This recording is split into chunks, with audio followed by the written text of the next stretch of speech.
Good day, wherever you are. I'm Dr. Nandita Shah, and I've been a homeopath since 1981. But now I've changed my direction a little, and I've started an organization called Sharan. And today's topic is Physician, Heal Thyself. Why did I choose this? Because many of us have become homeopaths because we saw the magic of homeopathy. And we also found that so many people can be helped by this energetic medicine. At the same time, many of us want to heal ourselves. We have different health problems, and it's often difficult to find a remedy for yourself. We'll be talking a lot more about this today. But before I get there, let me offer special thanks to Enlightenment Education, Mind Technologies, Welcome Cure, and all the people associated with this. And especially special thanks to Dr. Shah, who is the mind behind all of this and who personally invited me to speak today. As I told you, I started this organization called Sharan, and Sharan stands for Sanctuary for Health and Reconnection to Animals and Nature. Why reconnection to animals and nature? What has animals and nature got to do with health? And we in homeopathy know that it has everything to do with it, because our remedies come from animals and from plants and other things in nature, minerals, right? But the main reason why I called it Sharan is because when I started recognizing that animals in nature know how to be well, but humans are always getting sick. And since I became a doctor in 1981 till now, sicknesses are growing, it seems to me. Now, I actually chose to be a homeopath just because I didn't want to use any heavy chemicals to treat people. I really wanted to use the most natural medicine I could find. And I had been treated with homeopathy my entire life until the time I chose to go into medical college. And so I just knew I wanted to be a homeopath. I continued my homeopathic practice from 1981 to 2008. And I was so happy with it because I truly believe in the philosophy of homeopathy. I truly believe that Hahnemann and Kent and Herring and all the other doctors give so much value to this beautiful science. And I learned some very important things about healing, and these are that the body always works to heal. No matter what you do, the body works to heal. And disease is always a path to personal growth. I personally suffered from a very severe disease called Guillain-Barré, which is an acute autoimmune disease due to which I was completely paralyzed. I couldn't even turn in bed. I couldn't do anything. And this was the most instructive time of my life. It took me 2 or 3 years to get back onto my feet completely, and it took me much longer to be completely normal again. But it was a learning phase. I learned so much from it, and this is what I apply in my practice today. I do believe that a simillimum can work like magic. The only problem is that if you don't find the simillimum, then homeopathy can be a little bit subjective and the patient may not get the desired results. So the real goal when we practice homeopathy is to find the exact simillimum. And the maintaining cause can be the biggest impediment. And this is what we're going to talk about a lot more today, because if we remove the maintaining causes, Even if you never find the simillimum, the patient will get well. And a weaker dynamic force is overpowered by a stronger dynamic force. Actually, whenever I read the Organon again, I learn even more from it. The Organon is just amazing. And then the body heals only one disease at a time. I often wonder, how did Hahnemann understand all these things? And Herring's law always works too. The diseases always go from within outwards, from more important organs to less important organs. And no matter how you look at it, the mind and body are always connected. And if you heal the body, the mind heals as well. And if you heal at the level of mind, the body can heal as well. And therefore, a good counseling or psychological treatment can help heal the body as well, right? And many of us know this because we have patients who sometimes we're not able to find the right simillimum, but just by that talk with us, that counseling with us, the patient gets better, right? The only problem comes when we ourselves are unwell. Who will counsel us, right? And I want to say that, if I were to go to a doctor who is not well, I would be a little suspicious. If that doctor cannot be well himself, how can he treat me?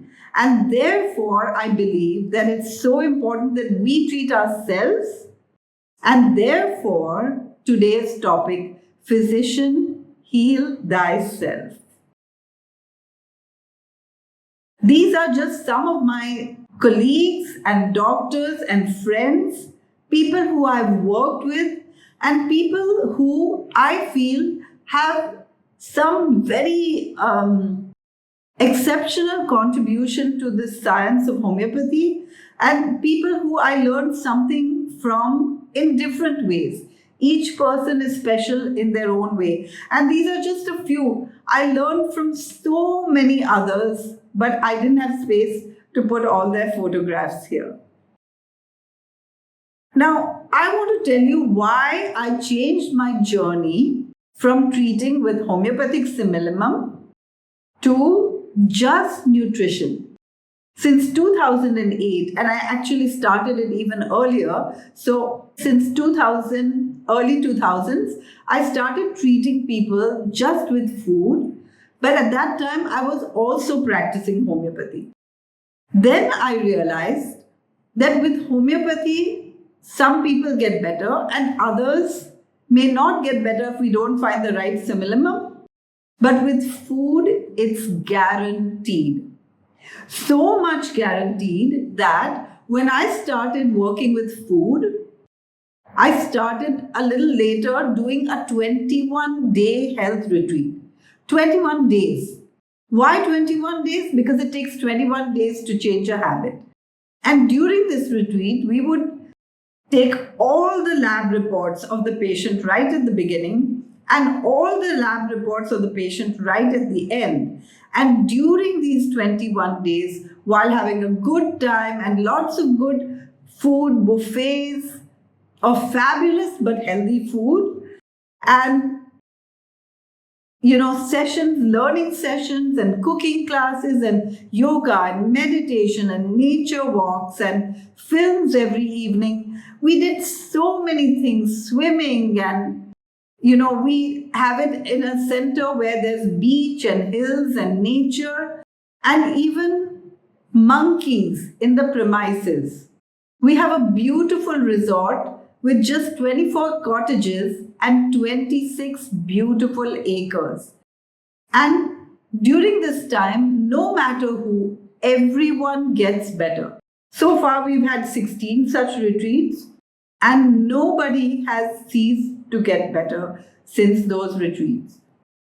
And, by the end of the retreat, we do all the lab reports, and so that we can compare the lab reports from the beginning and the end.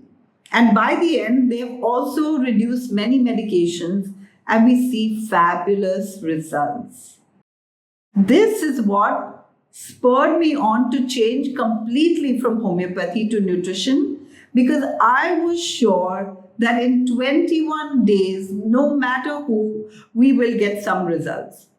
I saw many patients who came in sometimes with 24 different medications and went out with just 4, or came in with 4 or 5 medicines and went out without any. I realized that no matter what we do, people will get well. And this is what I want to talk to you about today. Now, I feel that the best things about homeopathy are that it's truly a gentle cure, that the remedies have minimal side effects, that it works at the level of energy rather than at the gross physical level using toxic materials as in regular medicine.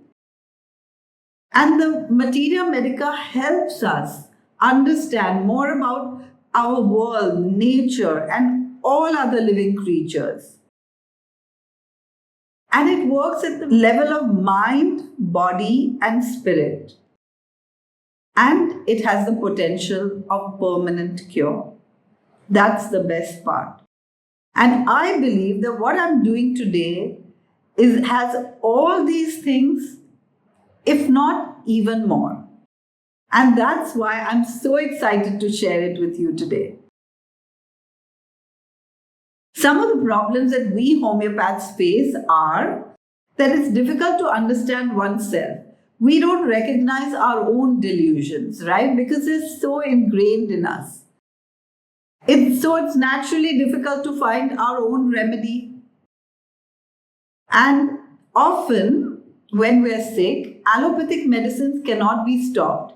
Like I know many doctors who themselves have diabetes or hypertension, and they are on medicines for these. And they can't stop those medicines.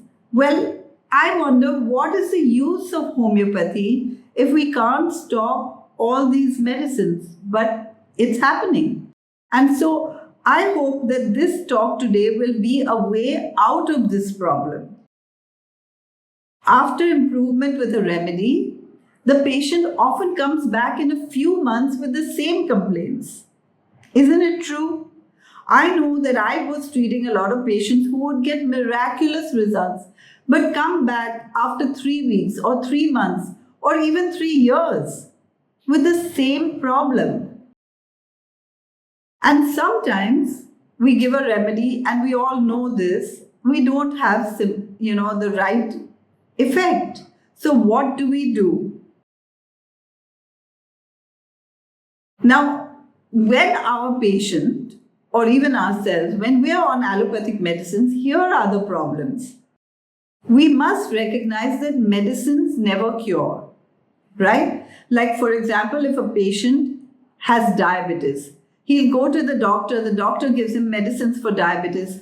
After some time, he comes back to the same doctor, and the doctor gives a little more medicine. Medicines always spiral upwards. What's the use of this, right? And symptoms are suppressed, so the body will express in a newer disease sooner or later, because Herring's law always works. So our body produces symptoms in order to tell us that we're doing something wrong. We take medicines, say for diabetes, to bring down the blood sugar. Then our body has to express through another disease. And that could be hypertension or heart disease or even cancer. So we're not really getting better when we're taking allopathic medicines. And the medicines themselves have their own side effects, and especially certain medications. For example, we all know that when people go in to treat themselves for cancer with chemotherapy is poison. And therapeutic drugs actually can cause cancer. So, what are we doing with all of this? Radiation. Everyone knows that X-rays cause cancer, but when someone gets cancer, they give radiation, right? So medicines always have side effects. And as the disease progresses, more and more medication is prescribed. That means we're further and further away from the cure. So I'm so happy with what I do today because no matter who comes into my orbit, they are likely to keep on reducing their medications and get better and better. Now, here's a cartoon that's just for fun, but it's really the truth. The top prescription is for your arthritis, but it may cause a heart attack. The second prescription should prevent a heart attack, but it could damage your liver. The third should prevent liver trouble, but it may destroy your spleen, and so on and so forth. I see this all the time. In fact, right now, COVID-19 is raging. And during this time, doctors give something to bring down the fever. What does this do? Actually, our body raises the temperature in order that we don't get, the germs cannot multiply. So the virus multiplication is stopped by the temperature. If we do something to bring down the temperature, then the virus multiplies. Then the doctors give antibiotics. No antibiotic or no medicine works on a virus. And then a few supplements. Wouldn't it be better to just take high quality nutrition all the time so that you have all the nutrients that you need? Nutrients are the spare parts for healing. And if we have all the nutrients we need all the time, we'll always be in good health. And disease is a path to personal growth. This is the most important. We don't get a disease for nothing. We get a disease because our body is trying to tell us something. And if we listen to it carefully, we will only get better. Hahnemann said, "Dare to be wise." And I really believe this is true, and this is why I changed. When I realized all the things that I explained to you, I knew I had to change, and I knew I had to do something which was different from what everyone's doing because people are not getting the results. So I applied the logic of nature's laws to eating and living. So let's understand what this is all about. The logic of nutrition as medicine. Imagine if the only medicine you ever needed was food. And this was said long ago, right? Hippocrates said, "Let food be thy medicine." Let's get there. And Hahnemann also said it. In the introduction to the Organon, he has written so much about food. Now, if you had a cow, what would you feed it? And I'm sure you will answer grass. And if you had a lion, what would you feed it? And honestly, it would be meat.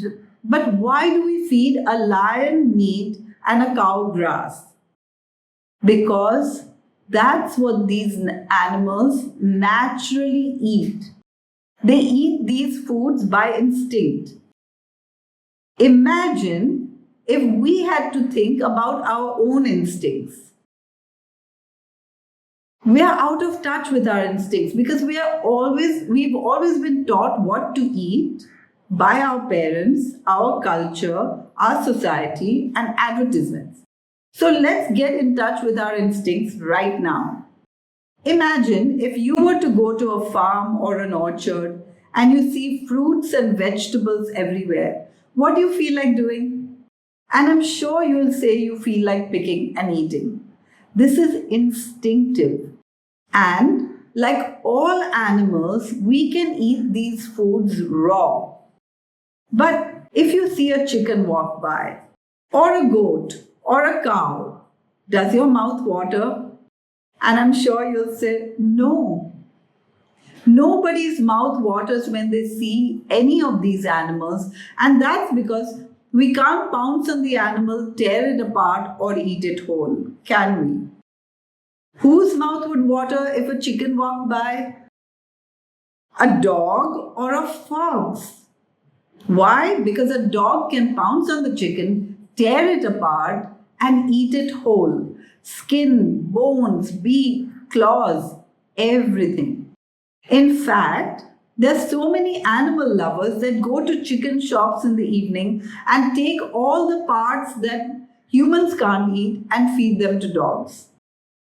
So, a dog or any animal in nature eats its food whole. It can eat any part of the food. But when we eat chicken, we have to take out the skin, take out the bones, hack it with a knife, and even then we cannot eat it. We have to cook it so that we can eat it. That's not natural for us. Now, if you see a plate like this, maybe your mouth will water. Why?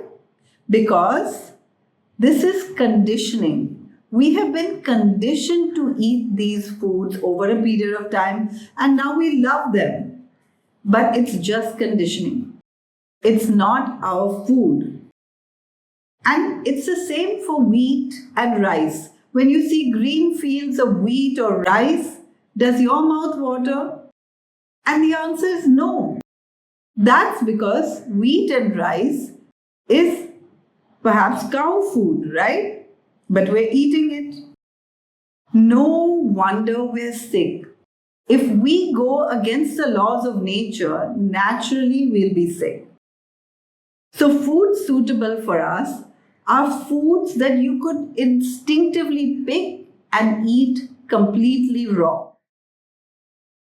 And if you go a little further, if we look at the teeth of carnivores and then look at the teeth of herbivores and now look at the teeth of true omnivores and now look at our own teeth, it's totally clear that we are not the omnivores we thought we were.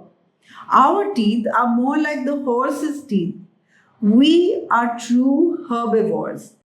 And if you look a little further, all herbivores drink by sipping. All carnivores drink by lapping. Now, have you ever found yourself drinking by lapping? It's obvious we're herbivores.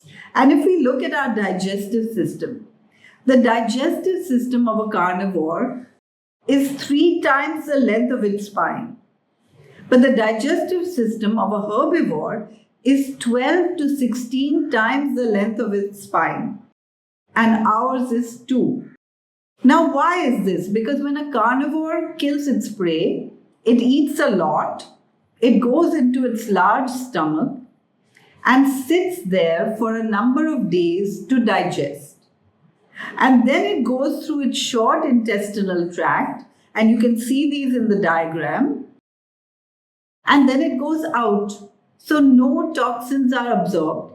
In order to digest these animal proteins, the stomach produces a lot of acid. And carnivore stomachs produce a lot of acid in order to digest this. But in our case, when we consume animal products, our stomach also tries to produce more acid so that we can digest it. But if we produce too much acid, we get acidity. And then the digested proteins go through our long intestinal tract and decay, and then toxins are absorbed. And this causes diseases even like cancers. This is why we all know that red meat causes colorectal cancer, for example. But it's much more than that. And we have a multicolored vision so that by nature or God, we would eat all the colors of the rainbow every day. All these colors look enticing, and manufacturers know this, and therefore they produce all their multicolored packages. If you see 4 flavors of potato chips, won't you feel like buying one of each to taste them all? And all herbivores live in groups so that they can defend themselves from the predator, and so do we. But carnivores live in small families or alone. So we aren't really carnivores, we aren't even omnivores, we are truly herbivores. Now, have you seen, like me, I live in India and I grew up as a vegetarian. Vegetarians and non vegetarians get the same diseases. And that's because meat and milk have the same properties: high protein, high fat, and no fiber. And most vegetarians consume milk. But milk by nature is the food that every mammal produces for its young. And it's the same with cows. But we are not cows, right? And we kind of know this instinctively.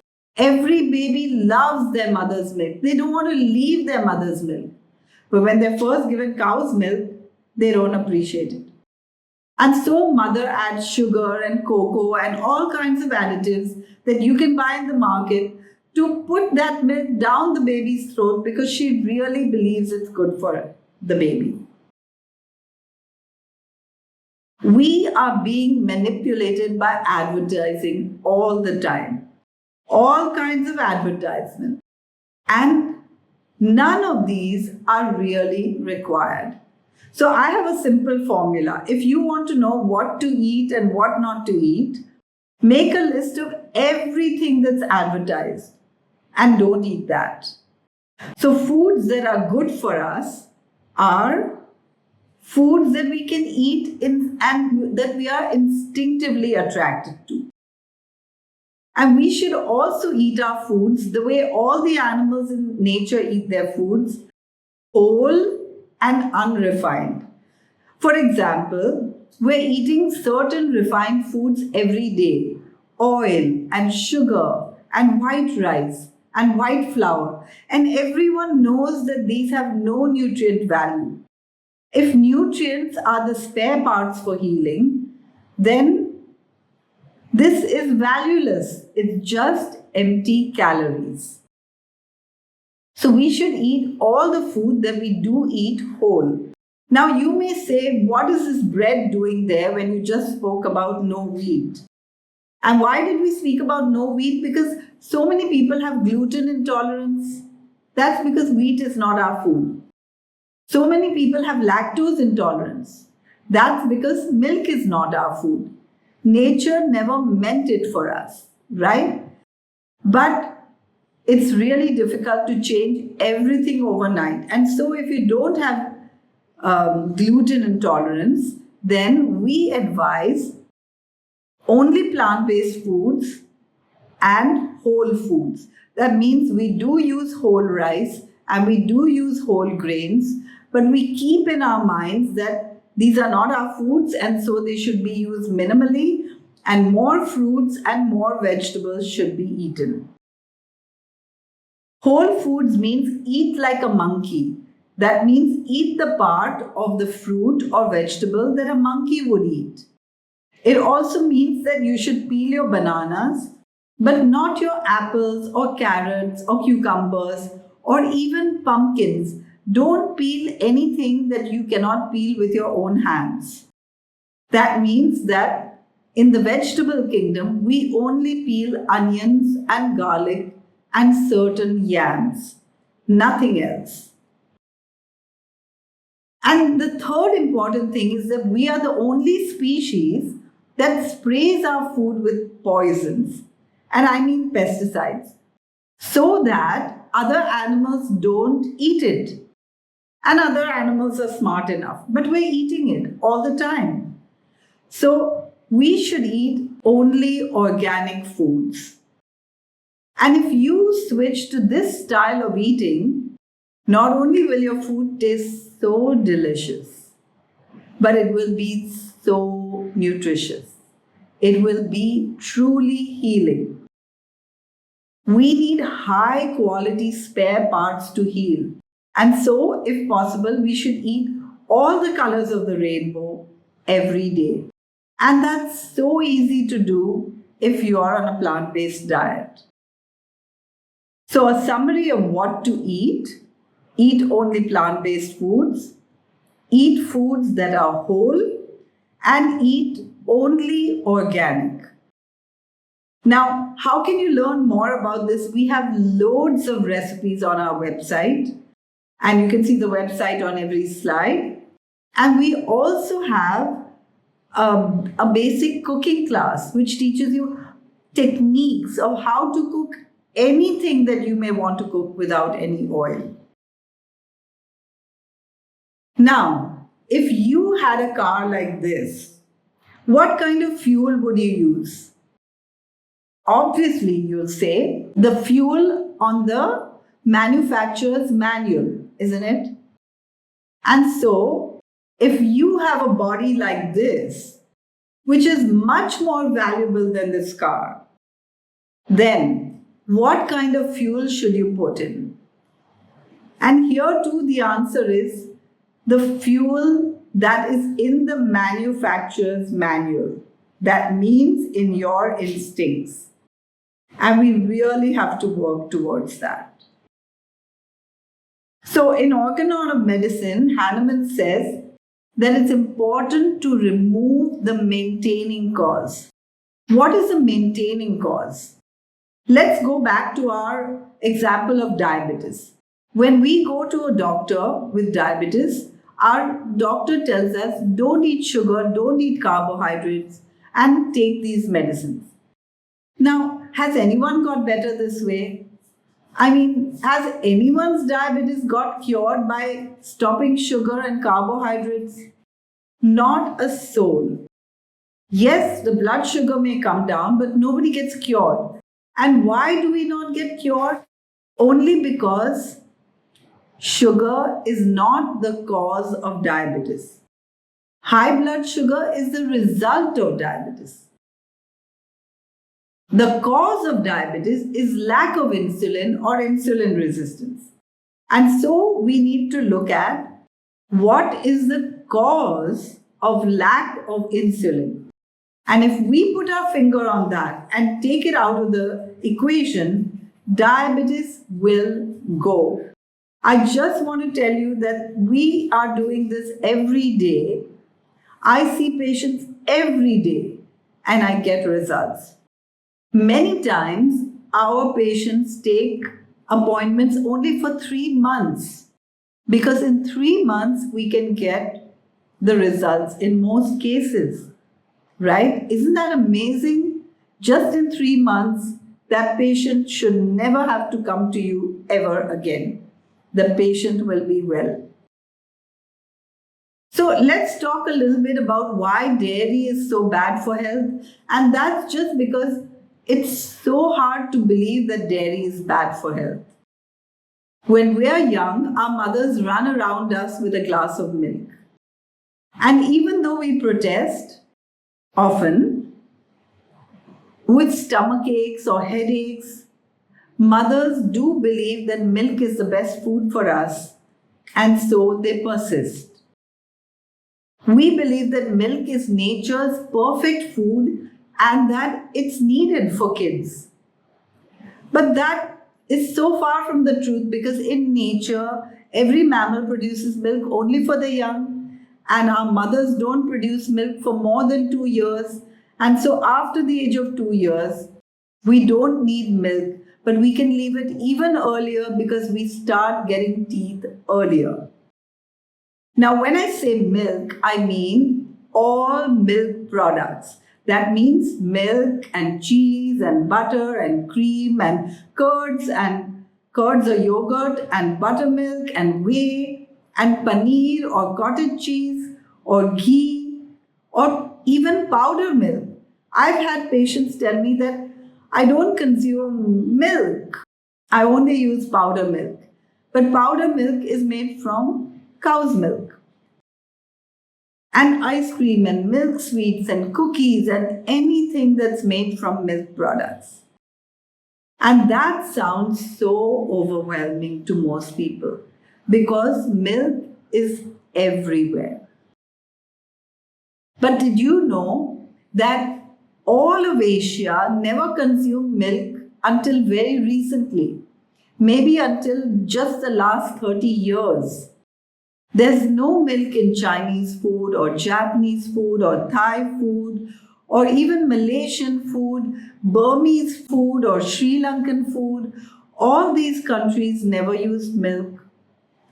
Yes, the Indian subcontinent used milk, and maybe it came from Europe, and this was something that we conditioned ourselves to using, but it's not our food. So, what's wrong with milk? Let's talk about a few things. Milk is the secretion of a female mammal that naturally contains hormones. Today, we have so many hormonal problems. We have diabetes and hypothyroidism and PCOD and premature puberty and menstrual and menopausal problems and infertility and prostate enlargement and gynecomastia and hirsutism and breast and ovarian cancers and prostate cancers, and all of these are caused by hormonal imbalance.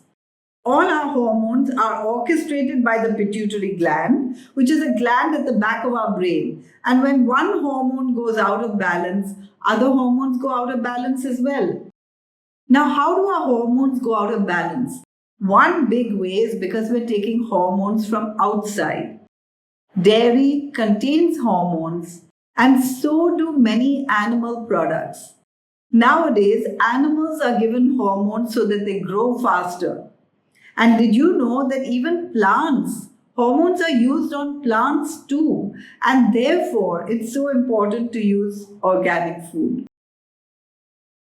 Now, milk contains pus. Wow, that's gross. Why pus?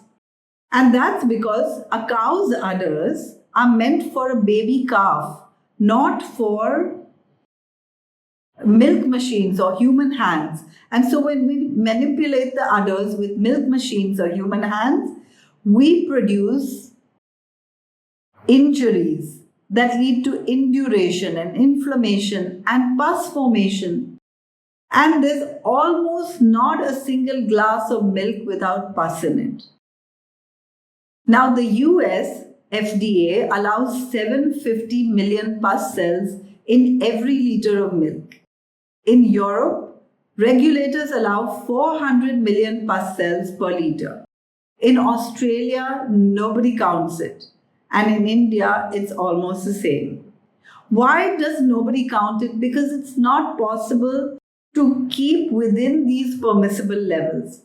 Even the US doesn't manage to keep their milk within the permissible levels.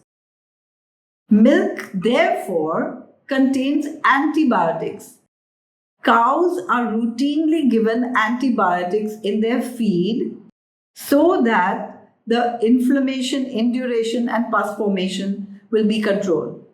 Now, we're trying to take homeopathic medicines or select natural ways of healing, and then we're consuming antibiotics through milk every single day. Did you know that 80% of the antibiotics produced in the world today are fed to animals in our food chain? That means they come back to us. That's just unbelievable, right? To go to homeopathy to avoid antibiotics and take antibiotics every day through their food. And that's why there's so much antibiotic resistance today. Milk contains blood and feces. Cows are kept in their own feces. Most animals that we consume are kept in close confinement, and it's difficult to clean a cow perfectly before milking the cow, and therefore, invariably, milk contains blood and feces. In India, milk is transported in aluminum cans all across a very hot country without refrigeration. So, how come it doesn't spoil? Because urea is added to the milk.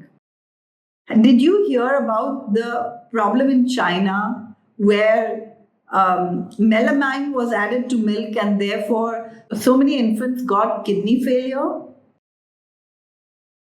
Well, urea is a bit like that too. And today in India, we have so many cases of chronic kidney disease. Now, I'm not saying that the main cause of that is only the urea in the milk, but it's one of the causes. The main causes of chronic kidney disease are diabetes and hypertension, which are rampant today.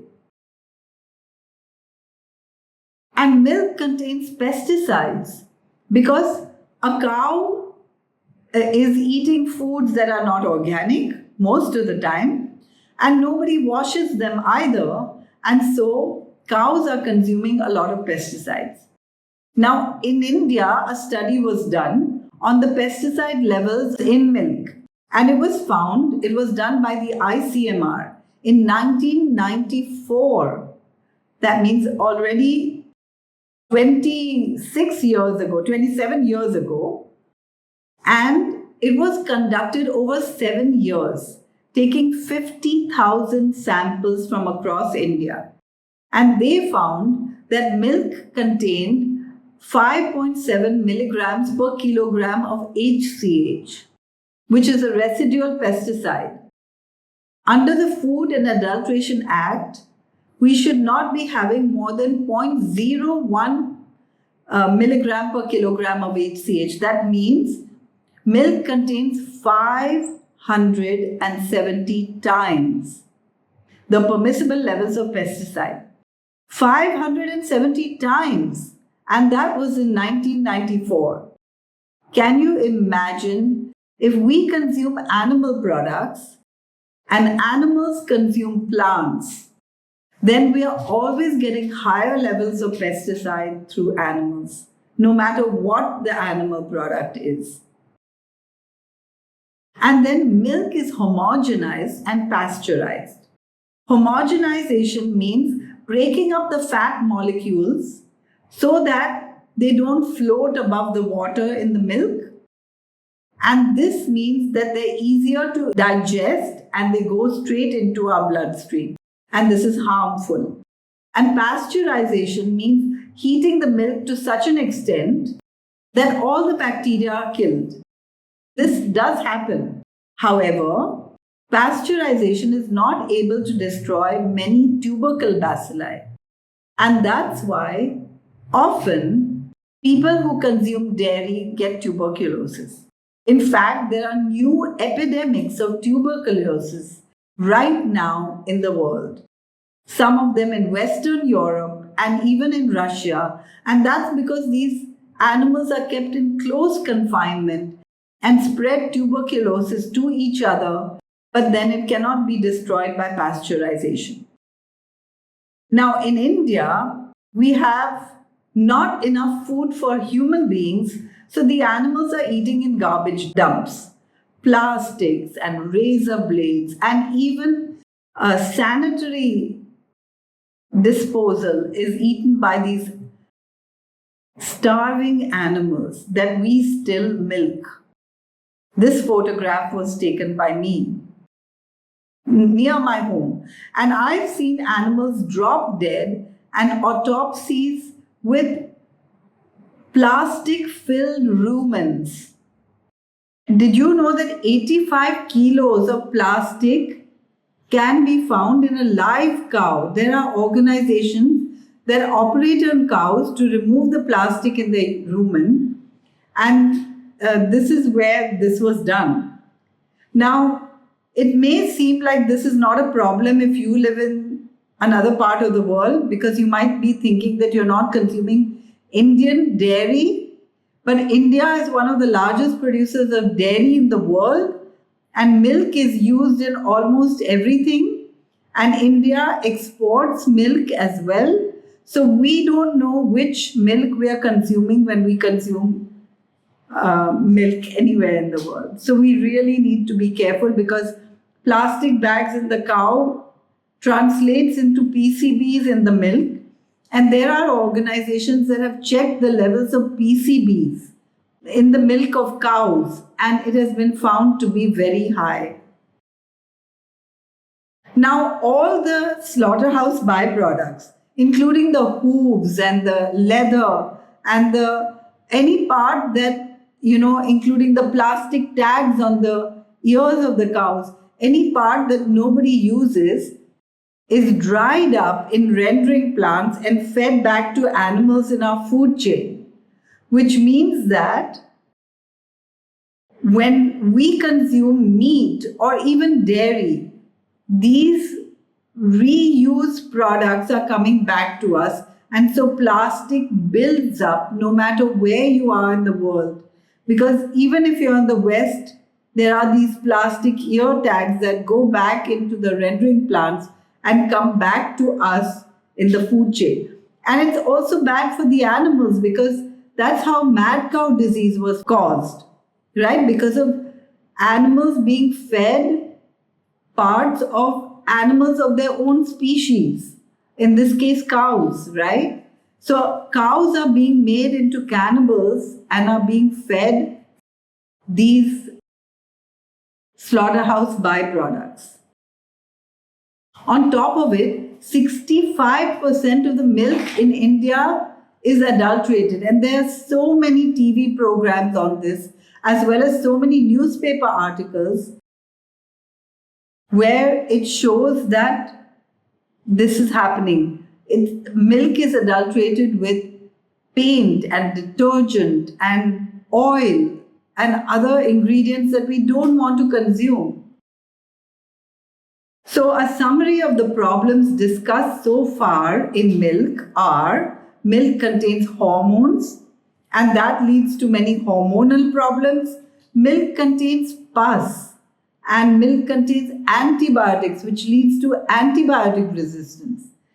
And it contains feces and urine, which is gross. It also contains urea, which causes chronic kidney disease. It contains pesticides, which are chemicals which cause all kinds of diseases like cancer. It contains the remnants of garbage and PCBs, which again, chemicals are carcinogens and this can cause cancer in human beings. And it contains rendered parts, making cows more prone to getting diseases that other cows have had, such as mad cow disease. It contains adulterants like paints and detergents and oils. And dairy is bad for health because it causes osteoporosis and increases acidity, impedes the absorption of iron. All doctors know that dairy impedes the absorption of iron, but some of us ask, how does dairy produce osteoporosis? Because most of us believe that we need dairy for calcium. We'll talk about this later. And it causes hormonal problems. And it promotes cancers. It also causes autoimmune diseases, including type 1 diabetes. Type 1 diabetes is known to occur in children who have had cow's milk instead of mother's milk at an early age. And foreign proteins, not just dairy proteins, but all animal proteins, are known to cause autoimmune diseases. And today we have a rising number of autoimmune diseases like multiple sclerosis and psoriasis and vitiligo and ankylosing spondylitis and so many diseases that we can prevent by eating foods that are natural for our species. And then milk also causes depression, and we'll be connecting mind and body a little later. And it causes lactose. Many people have lactose intolerance, and milk causes symptoms in people that are lactose intolerant, and most of us are lactose intolerant.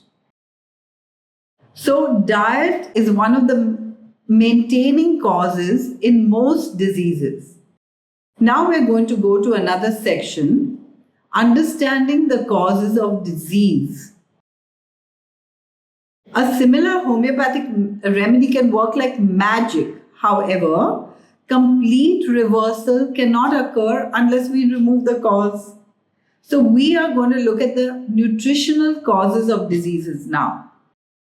Let's just list the causes of diseases in general. They are nutritional causes, other physical factors, intellectual causes, and emotional causes. And we all know all these causes in homeopathy, but we are going to look at the nutritional causes first. Of course, there are spiritual causes as well. And I want to tell you how nutritional changes can affect mind, body, spirit, and intellect as well. So let's understand the nutritional causes of disease. One, excess fat. And we kind of know this because human beings are the only species that are overweight as compared to other species in nature. Of course, animals that we feed can be overweight, but I went to Africa and I saw lots of grass, no overweight zebras, and lots of zebras, but not a single overweight lion. So, why are we overweight? We'll talk about this. Excess fat and then excess proteins. You know, most of us think that more protein is better, but we will talk about the deleterious effects of excess proteins as well. And then lack of fiber. Only plants contain fiber, but refined plant products also don't have fiber, as we already spoke. And then empty calories. Oil and sugar and white rice and white flour are empty calories. And then chemicals can also be found in foods. For example, all the packaged foods, if you look at the ingredients, there are plenty of things that we can't pronounce. These are chemicals. And lack of nutrients. So let's understand these one by one. Excess fat. Where is the excess fat? It could be on our bodies or it could be in our food. All animal products contain fat.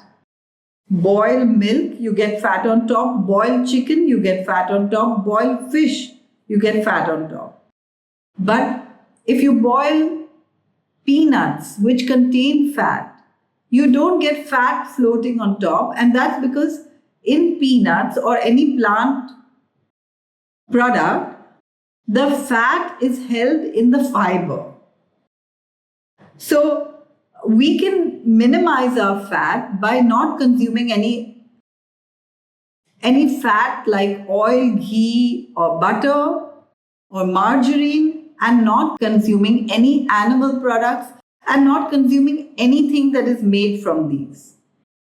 Foods that are rich in fats are all animal products, all refined plant fats. And what does this do? If you look at a test tube of blood, and this is a test tube that has been centrifuged, so you can see the red blood cells at the bottom and clear plasma on top. This is normal blood sample in someone who hasn't eaten over 10 or 12 hours. But if you take a blood sample soon after someone eats a standard diet, say 4 hours after a standard diet, then the plasma looks quite different. And that's because it's full of fat. Now, when we have blood full of fat, the blood becomes thick and viscid, and it's more difficult to transport this blood all over our body. Our blood is transported by the heart throughout every single second of every single day, all over the body, so that every cell gets nutrients and oxygen.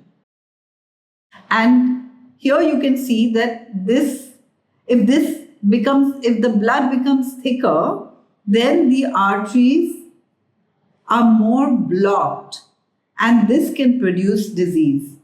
For example, here you see a diagram where arteries over a period of time, when they are transporting thickened blood, get injured. And these injuries are bandaged with cholesterol. And over a period of time, you can see in the diagram, the cholesterol accumulates and starts narrowing the arteries. Now, our heart has to pump blood all over, but if the arteries become narrower, then the heart has to pump harder, increasing the blood pressure. And in case some plaque breaks off from somewhere and goes through the larger arteries into the smaller arteries, it can suddenly block the arteries, causing problems. For example, if plaque breaks off from somewhere and suddenly blocks an artery in the heart, we get angina or heart attack. Or if it suddenly blocks an artery in the brain, we get stroke. Here's a lesson from Norway. You know, in 1927, you can see that heart diseases were much lower in Norway, but over a period of time, as we started consuming more animal products, thanks to refrigeration, heart attack increased in Norway until 1940. During World War II, when the Nazis entered Norway, they took away all the animals belonging to the Norwegians for their soldiers, and the rates of heart attack in the Norwegians dropped. It kept dropping till 1945, when the Nazis exited. The animals came back to the Norwegians. The Norwegians started eating more animal products, and now the heart attacks started rising again. When we consume more animal products, heart disease grows. Here you can see that this is an angiogram of Dr. Joseph Crow, who was just 44 years old and had all his tests done just 4 weeks before. Suddenly he got a heart attack, and a large portion of the artery was blocked, so that even a bypass surgery was not possible. So he switched to a completely plant-based diet. Another angiogram, a couple of years later, revealed complete recovery of this artery. Can you see the difference between the two angiograms? Isn't it amazing how our body always works to heal given the right inputs?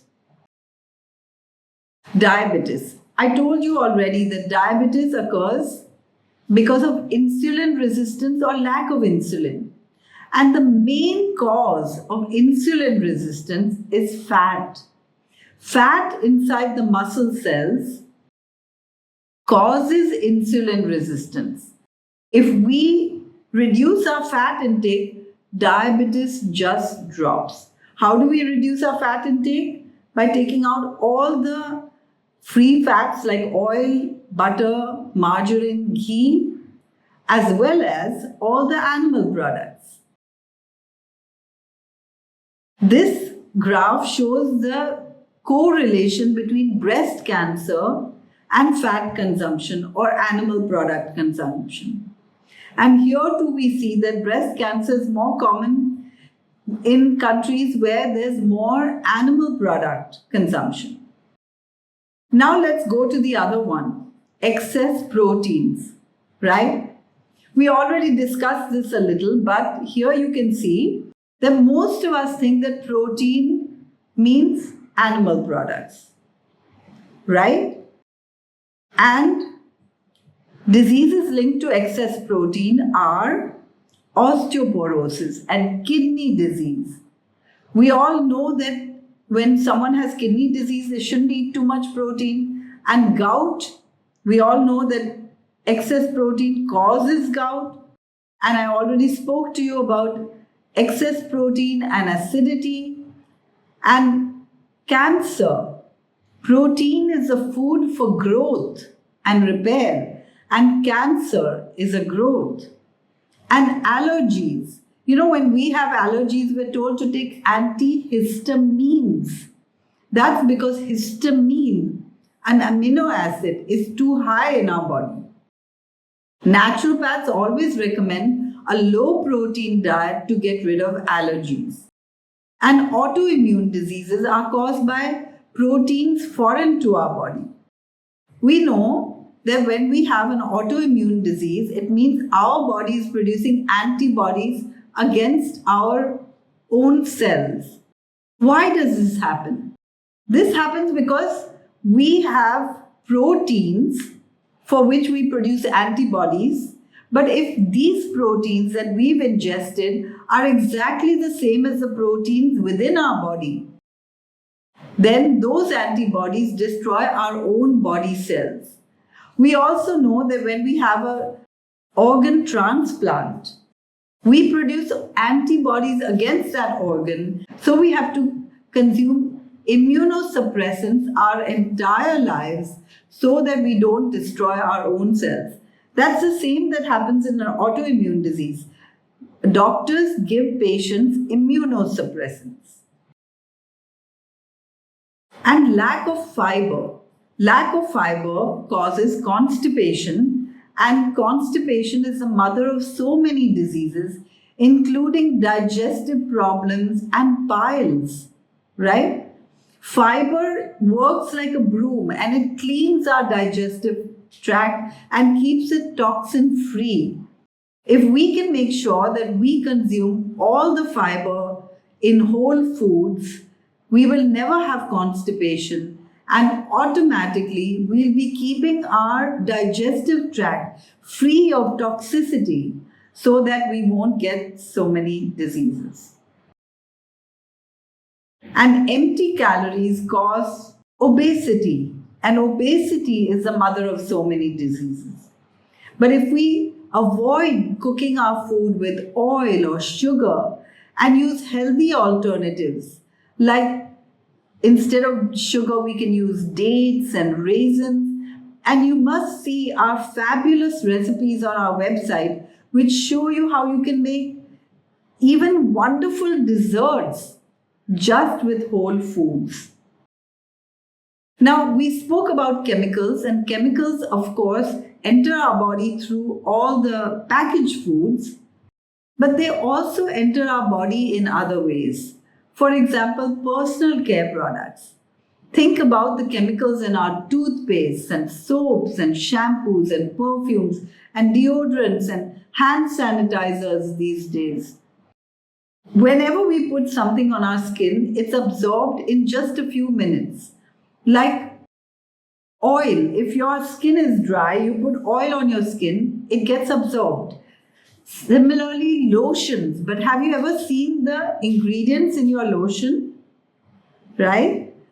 And then there are the home care products that we are inhaling all the time. The window cleaners and the toilet cleaners and the floor cleaners, the detergents, the air fresheners, the naphthalene balls. And then, of course, we shouldn't forget that medicines are chemicals too. Now, everything that goes into our body is broken down by the liver. And so all these chemicals can cause liver complaints.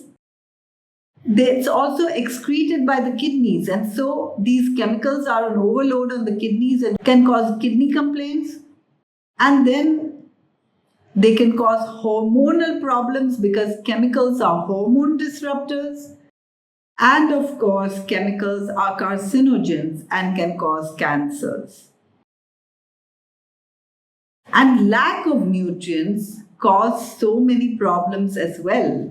But if you're eating a whole food, plant-based, organic diet, lack of nutrients almost does not occur except for vitamin B12.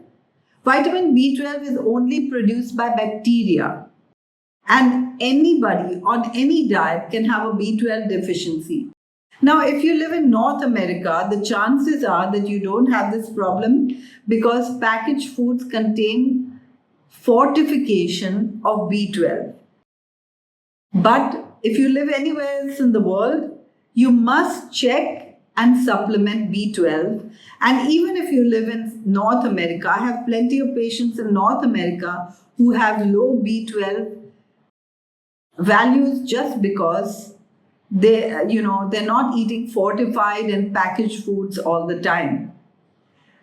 And vitamin D, it's a hormone and it's produced by the action of the sun on our skin.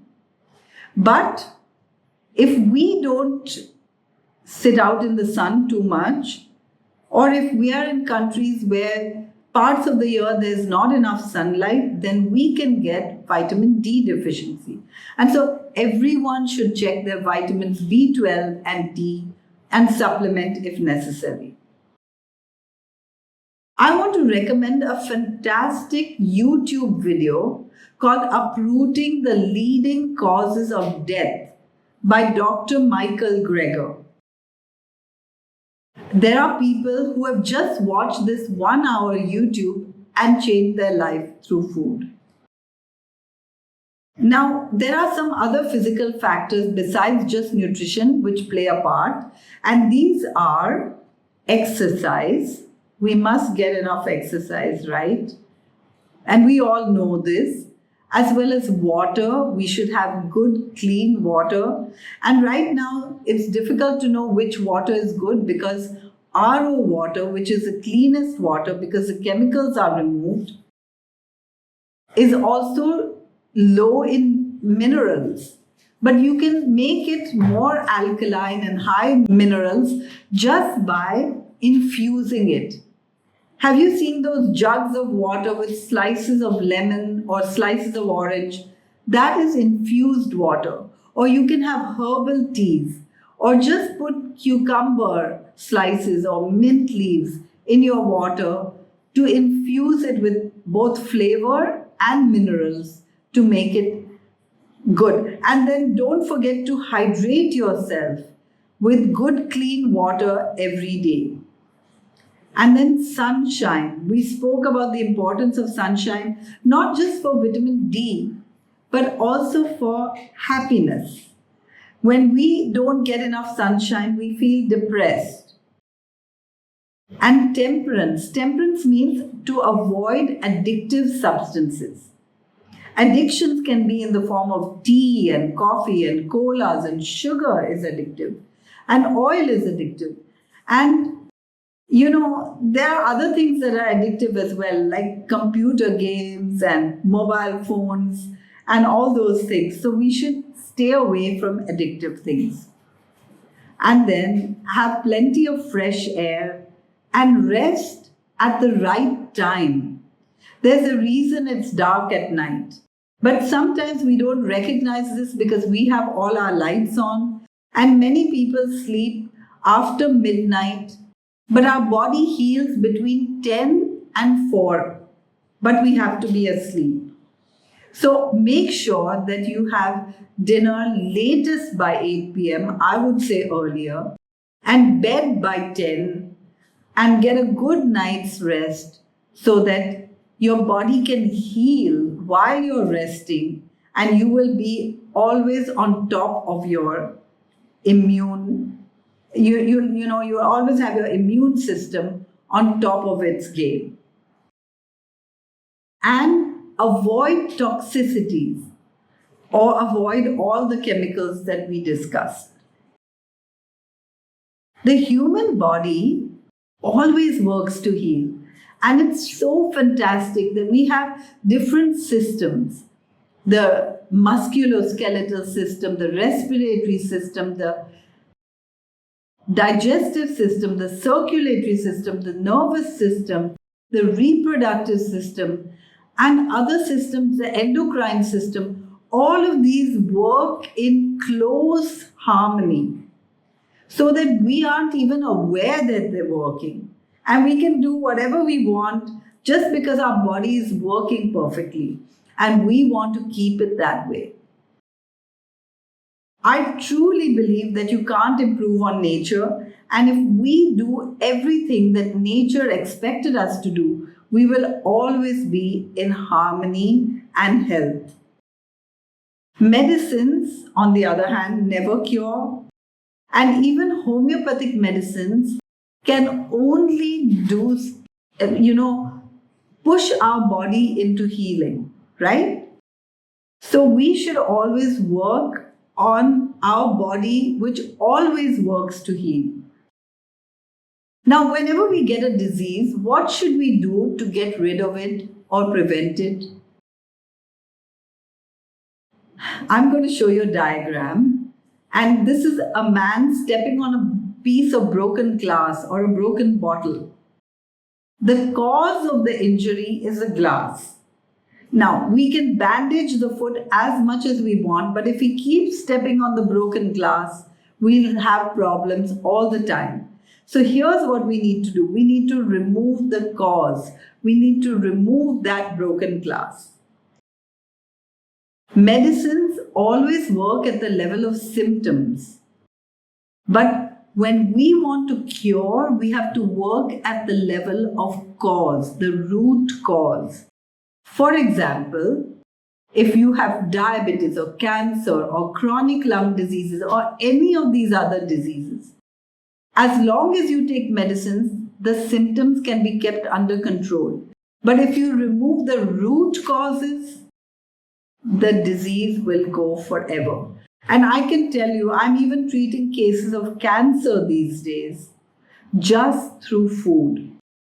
So a summary of what we've covered today is the difficulties faced by homeopaths because we sometimes cannot find the right simillimum and we need to remove the maintaining cause. Holistic treatment, which should be physical, intellectual, emotional, as well as spiritual. Physical causes of diseases, the most important one being nutritional. Why a whole food plant-based diet is a natural diet for our species, and if naturally we are on the most natural diet, we will heal. The causes of diseases, which are excess fat, excess protein, lack of fiber, lack of nutrients, empty calories, and chemicals. The other maintaining causes, which we discussed as lack of clean air or lack of exercise or sleep at the wrong time or not hydrating or using addictive things, etc. I just want to make a note here, even protein is addictive, right? Like you might be thinking when I say no more animal products, that's pretty scary, right? No more milk is scary. And we'll talk about how to overcome all this fear and how to make it really easy. But the reason it's so scary is because these two are addictive. And why we should always work at the level of cause if we want to reverse diseases. Now, this is going to be a two-part session. And so now I'm going to describe what we are going to do in the next session. So the plan for the next session is the intellectual factors. How disease is also caused by our delusions or myths and what we can do about it. How to best manage COVID-19 and even other pandemics that may come in the future. Individual delusions versus societal delusions, because disease is delusion and knowledge and understanding and coming to the reality is cure. So if we can remove these individual delusions, exactly what's done with homeopathic remedies, and remove the societal delusions, cure will be just a byproduct. We'll talk a little bit more about two such delusions in detail, proteins and calcium. We'll also talk about psychological problems, stress, anxiety, depression, and how you can remove them just with food. We'll take the examples of two homeopathic remedies, lac dephloratum vaccinum and lac equinum, and connect homeopathic remedies to food. We'll talk about spiritual healing and healing way beyond just our body, healing the whole universe. We'll also talk about who's done it and why you should too, and how to make it really easy to do. And we'll talk about the differences between homeopathy and nutritional healing. So join me for the next session. And until then, I want to thank all of you amazing healers and doctors and physicians and maybe even patients for joining me on this. Do think about what I've said so far and join me for the next session so that we can, as doctors, heal ourselves and so heal our patients even better. Thank you for being with me.